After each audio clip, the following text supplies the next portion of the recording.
اغرب حاجه اتقالت امبارح بعد فوز منتخب مصر على منتخب غينيا بيساو في اخر ماتش منتخب مصر في التصفيات ان كان لازم نكسب الماتش. نكسب الماتش ليه بقى؟ عشان خاطر التصنيف.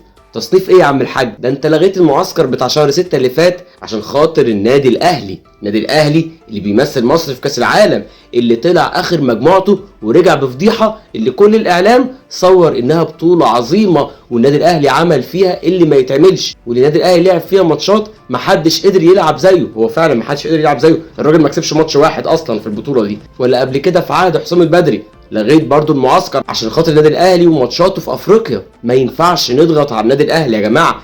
احنا الكوره عندنا في مصر لخدمه النادي الاوحد، خدمه النادي الاهلي وبس. لكن لما يجي الاهلي مش محتاجنا نطالب بفوز منتخب مصر ونتكلم على التصنيف براحتنا ونتكلم عن كل الكلام ده. لكن لما النادي الاهلي يكون محتاج راحه نلغي المعسكر، نلغي ماتشاتنا الدوليه، نلغي اي حاجه الا مصلحه النادي الاهلي، عشان مصلحته تفضل كبيره وتكبر اكبر واكبر. اهم حاجه في الكوره في مصر مصلحه النادي الاهلي. كل ده برضه ما منعش ان الجمهور ما كانش مالي الاستاد.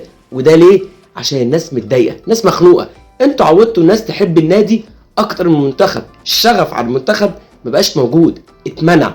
كل الشغف دلوقتي للانديه وبس. انت كاتحاد ورابطه انت اللي عملت الموضوع ده في الجماهير، خليتهم يحبوا النادي وبس. تخيل لو ماتش نهائي افريقيا امبارح للاهلي او للزمالك، كان الاستاد هيبقى عامل ازاي؟ كان هيبقى مليان والناس اللي بره اكتر من اللي جوه الاستاد. لكن امبارح انت مش عارف تملى الاستاد عشان مفيش شغف، مفيش خلاص الحته ان انا عايز اشجع المنتخب عشان في عدل في الكوره. لا، كوره في مصر ما فيهاش عدل، هي بتخدم نادي واحد بس، هي مخلوقه عشان خاطر النادي الاهلي. النادي الاهلي وبس، ياخد لعيبه زي ما هو عايز، يتفتح له القيد زي ما هو عايز، يتلغي له معسكرات للمنتخب زي ما هو عايز، حتى لعيبته لما تغلط ما تاخدش ايقافات زي ما هو عايز برضه. هو ده حال الكوره في مصر، خدمه النادي الاهلي. لكن مهما تعملوا نادي الزمالك هيفضل موجود ومتواجد وهياخد بطولات وهيرجع اقوى من الاول. مهما اتسحبت مننا اراضي، مهما الزمالك بقى في مشاكل، الزمالك هيرجع اقوى من الاول. وبكره تشوفوا وتندموا على كل حاجه بتعملوها او عملتوها في نادي الزمالك.